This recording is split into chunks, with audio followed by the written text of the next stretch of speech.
Arnis Lobožanins ir diplomēts vēsturnieks, raidījumu vadītājs un veidotājs, filmu producents, skolotājs, bet pāri visam aizrautīgs mūziķis, kuru pazīstam kā grupas Dabas durvīs līderi un dziesmu autoru.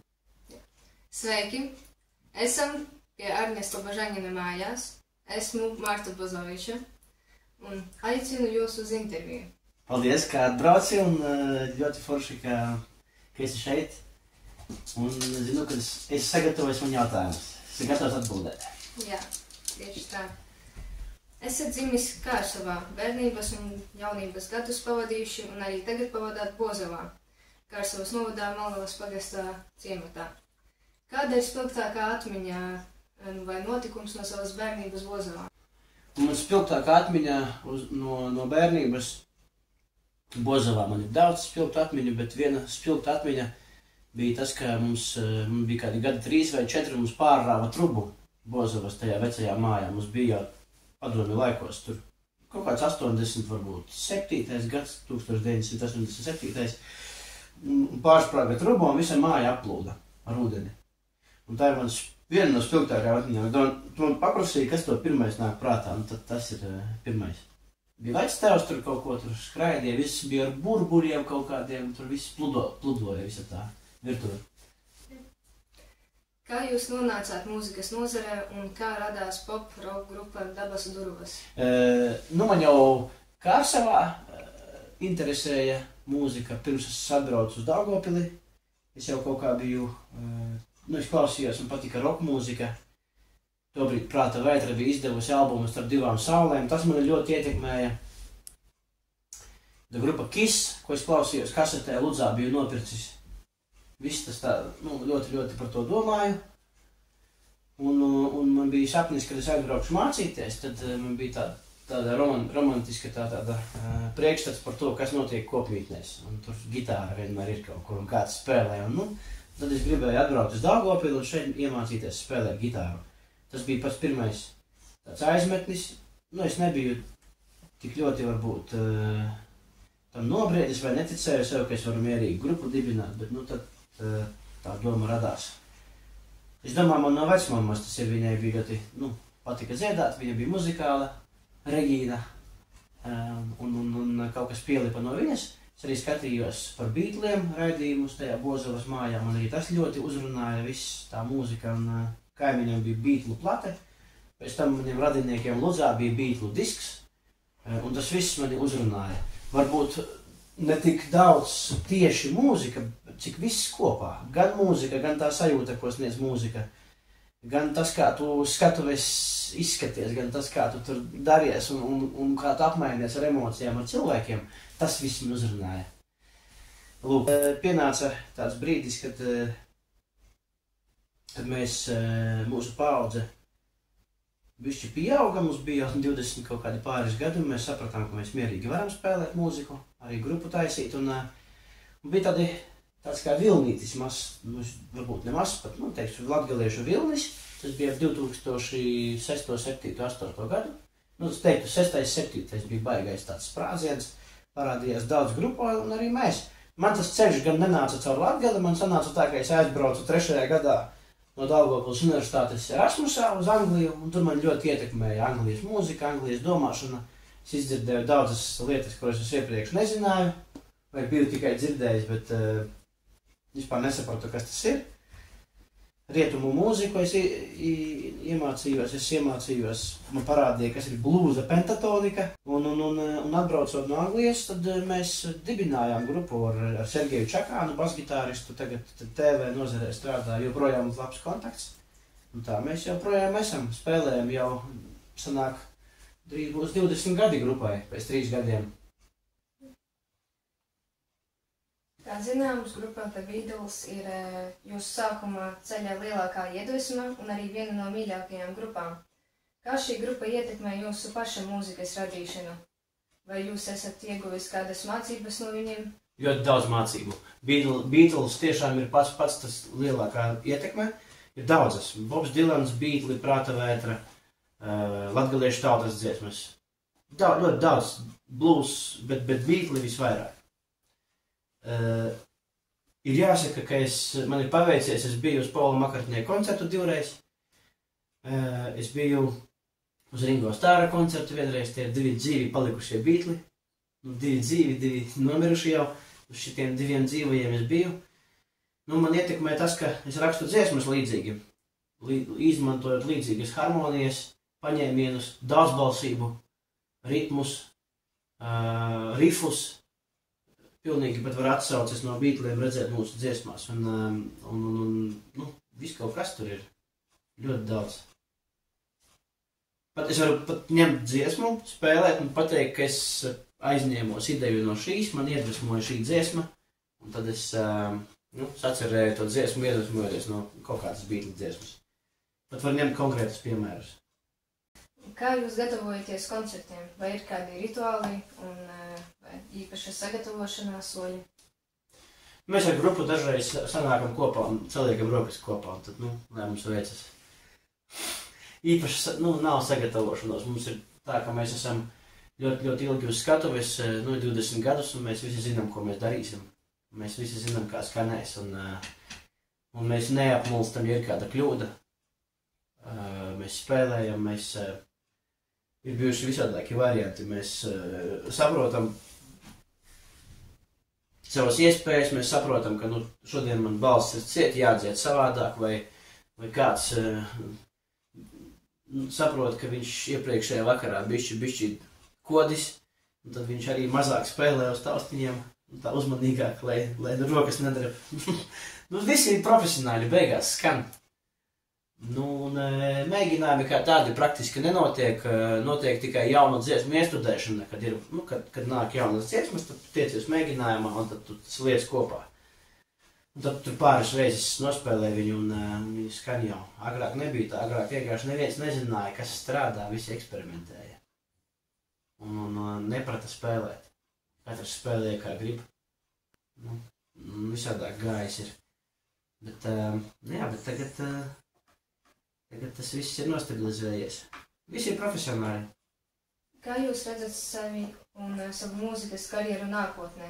Vai ir kādi īpaši projekti un sapņi, ko jūs vēlaties realizēt? Jā, nākotnē ir tāda, ka mēs nekad nepārstāsim to rakstīt droši vien. Es līdz pašais dzīves beigām rakstīšu mūziku. Tāds tuvākais plāns ir albums. Es domāju, pavasarī. Bija domāju šoruden izlaist albumu, bet mazliet aizkavējās, bija citas lietas padomā. Bet 2024. gada pavasarī, es domāju, būs albums, un tad jau redzēs. Būs savādāka pieeja, savādāks, varbūt drusciņš stils. Mēs visu laiku kaut ko eksperimentējam tā, no vienas uz otru pusi ejam. Gaidīsim. Jā, paldies. Ir zināms, ka viens no jūsu iecienītākajiem sporta veidiem, ko brīvajā laikā uzspēlējat, ir hokejs. Kad un kā sākās jūsu aizraušanās ar hokeju, gan kā skatītājiem, gan arī kā spēlētājiem, spēlējot amatieru līmeņa spēles un turnīrus tepat Daugavpilī? Jā, es šobrīd spēlēju hokeju. Hokeja klubā Fēniks, amatieru hokeja klubs Daugavpils. Es neesmu baigi labs spēlētājs, tas tiešām ir amatieru līmenis. Bet tā nav profesionāla līga, tur tā saucamā alus līga, tur visi tā. Lūk, iesākās, tajā pašā Bozavā, es atceros, bija 80. gadu ziemas un man nopirka slidas, un tādas piesienamās iesēja tādas ar 2 sliecēm. Bija ledus izkusis un mācīsimies slidot. Un es tad tur uzkāpu, un to es atceros tādu pirmo soli. Pēc tam es atceros, ka jau man nūju nopirka. Es jau ar nūju pa dīki spēlēju. Turpat, ne pa dīki, pat pa grāvi, aizsalis grāvis. Es ielīdu grāvi ar brālēm, un mēs tur dzenājām kaut ko. Pēc tam tas interese par hokeju atgriezās, kad Latvijas izlasē bija tie panākumi 97. gadā, kad jūs nebijāt dzimuši vēl. Tad bija vēsturiska debija pasaules hokeja čempionātā. Neviens neko negaidīja, tur neizšķirts ar kanādiešiem bija. Un arī citas ļoti, ļoti labas spēles uzvara pār Ameriku bija arī jau tad 98. gadā, ja nemaldos. Un tad tas viss aizauga, protams, tāds, hokeja sporta patriotisms. Nu, man arī bija liels piedzīvojums, ka beidzot pēc 20 gadiem piepildījās mani bērnības sapņi šogad, par kuri, kad Latvijas izlase izcīnīja 3. vietu. Tas bija kaut kāds bērnības nereālākais sapnis. Latvijas izlasē medaļas, kad tur kūlās pa beigām, tur jau vienu brīdi bija vispār zemu nokrituši.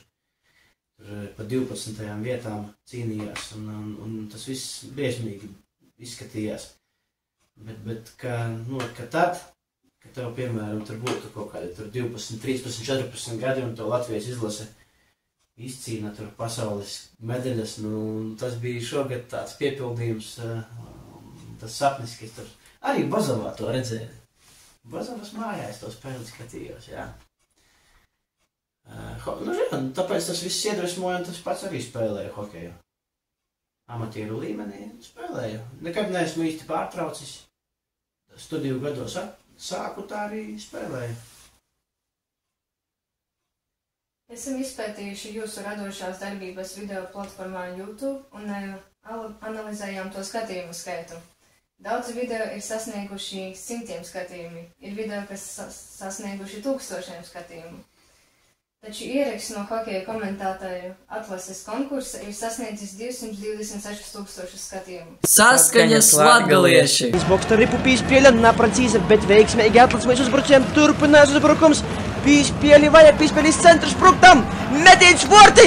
Nā, ajohaidi pa štangu tropēnu kaitu taitībā 100%. Vai neesat apsvēris domu mainīt savu radošās darbības nozari? Es jau to daru. Es esmu hokeju arī komentējis. Tiesa gan tepat Rēzeknē, tāds arī amatieru čempionāts man vajadzēja komentēt, un tas tika straumēts. Bet es to savādāk realizēju, to runāšanas māku, atraktīvi tur kaut ko runāt. Tas viss ir pārvērties, raidījumu vadīšanā, ko es daru. Televīzijas raidījumus. Protu arī salikt kopā. Principā tas, ko jūs šeit arī šobrīd darat, mēs saliekam kopā, un arī tas viss ir aizgājis arī tik tālu, ka arī producēju seriālu latgaliešu un ar visam citu atbildību un citu finansējumu. Tas viss ir salicies kopā. Arī tas hokeja brīnums, kas bija līdz 2010. gads, kad bija čempionāts Slovākijā. Es arī vinnēju biļetes ar to komentēšanu. Bija brīnišķīgi, man bija bezmaksas brauciens, bezmaksas viesnīca, bezmaksas ekskursijas, vēl es vienu cilvēku līdzi varēju ņemt. Vispār super, tā mīlestība pret hokeju, viņi jau nevar noslēpt, to visu cilvēki redz. Un ja viņi redz, ka cilvēkam tiešām ļoti patīk, tad arī sanāk beigās arī, ka kaut kādi visuma likumi strādā, un tu arī vinnēji kaut kādas labas lietas, kuras tu vari pēc tam arī izbaudīt tajā hokejā esot. Tā. Jā, super. Kāda ir bijusi jūsu pieredze piedaloties seriāla Fati producēšanā, un kā jums radās ideja par tik dinamisku un amizantu latgalisku stāstu? Kāds ir tā vēstījums un kā tas prezentē Latgali? Fati, man pat pie sienas ir plakāti, viņš drīz pievienosies Fati 2. Ideja radās vairāku apstākļu rezultāta gadījumā, tas apstākļi ietekmē. Pirmais bija tas, ka man gribējās ne tikai kaut kādas dokumentālās filmas, bet gribējās arī kaut ko tādu lielāku. Un arī palīdzēja tas, ka man bija, es biju piedzīvojis, problēmas dzīvē vienkārši. Man bija Covida laikā un vairāku citu apstākļu rezultātā bija diezgan daudziem citiem smagi ar naudu. Un es domāju, vai es tagad aiziešu vispār, vai vienkārši to mierīgi uztvert un varbūt nākamajā līmenī aiziet. Pirmajā sezonā es tur varbūt nenopelnīju daudz, vispār tur nenopelnīju neko. Bet tagad, otrā sezonā es ceru arī bišķi vairāk nopelnīt un arī pats to visu izdarīt. Mana pazīšanās ar tādu vienu mecenātu latgaliešu, naftinieku Pēteri Ragaušu palīdzēja, viņš atbalsta latgaliešu projektus, arī Latvijas televīzijas atbalsts, arī pēc tam, mana tāda, vienkārši paņem telefonu un piezvani tet un saki, varat naudu iedot? Tieši tā. mēs filmējam seriālu, mums vedat naudu. Tādā tiešā tekstā. Un viņi klausās, un viņi arī atbalstīja, tā sadarbības partneri. Tagad mēs arī jau iesim tālāk. Mums tagad ir otrā sezona, mēs jau startēsim ne tikai televīzijās, bet arī kinoteātros Latvijā, kas ir Rīgā, gan Forum Cinemās, gan Apollo Kino, Akropole, Domina, Apollo Plaza, Forum Cinemās, Gors, Kinopunkts, un tad tikai televīzijas. Lūk, un tā summa jau ir vēl lielāka nekā pirmajā sezonā. Ir naudas izteiksmē 79 200 eiro. Tāda summa ir budžets. Priekš filmas mazs, bet priekš manis jau nopietnas. Es jau varu kaut ko izdarīt ar to naudu. Tāpēc es gribu arī atbildību laikam, kur es neesmu tā teikt priekšplānā, kur man neintervē, bet man gribas atbildību, es gribu dot iespēju citiem cilvēkiem sevi pierādīt. Es esmu mācījies no kaut kādām kļūdām, ko man ir, kad tu esi apgriežtās lomās, kad tevi algo kā darbinieku, vai tev neļauj strādāt. Man ir tāda pieredze ir bijusi, ka es piesaistu finansējumu un man neļauj strādāt. Un tad tu psiho, kāpēc man neļaujiet strādāt, ar manis piesaistīt to finansējumu.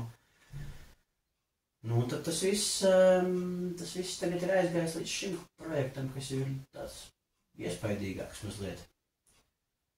Tāda būs tāda gara atbildē.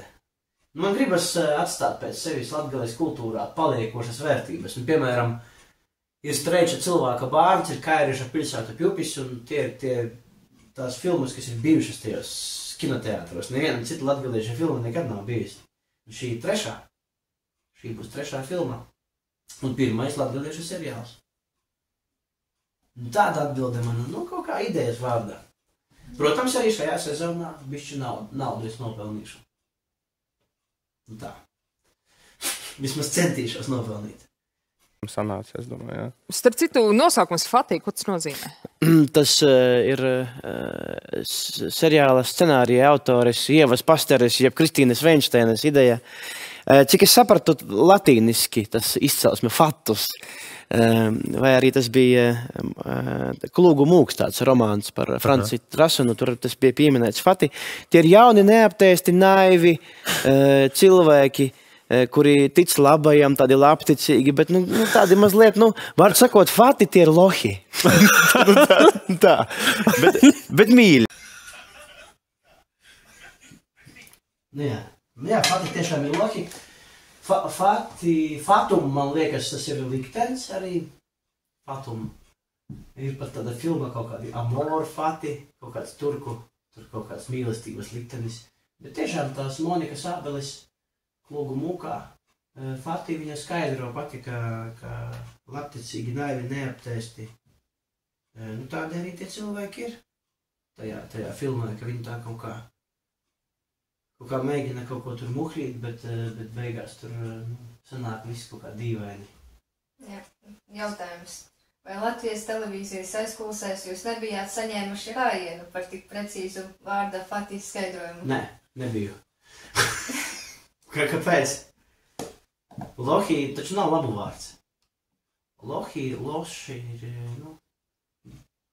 tādi lieli ar ragiem, tādi, kuri staigā ragaini pa mežam, brieži vai kā viņas tur. Lohi. Mēs zinām, ko tas nozīmē, bet, mums taču ļāva, tur tas vairāk taču nav nekāda tāda padomju savienība vai kaut kas tur brīvi var uzvesties, ākstīties arī var. Ja tas ir komēdija, tad tas piesaista uzmanību ļoti. 1, 2, 3, un...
salmos vasarai, zīdesteris,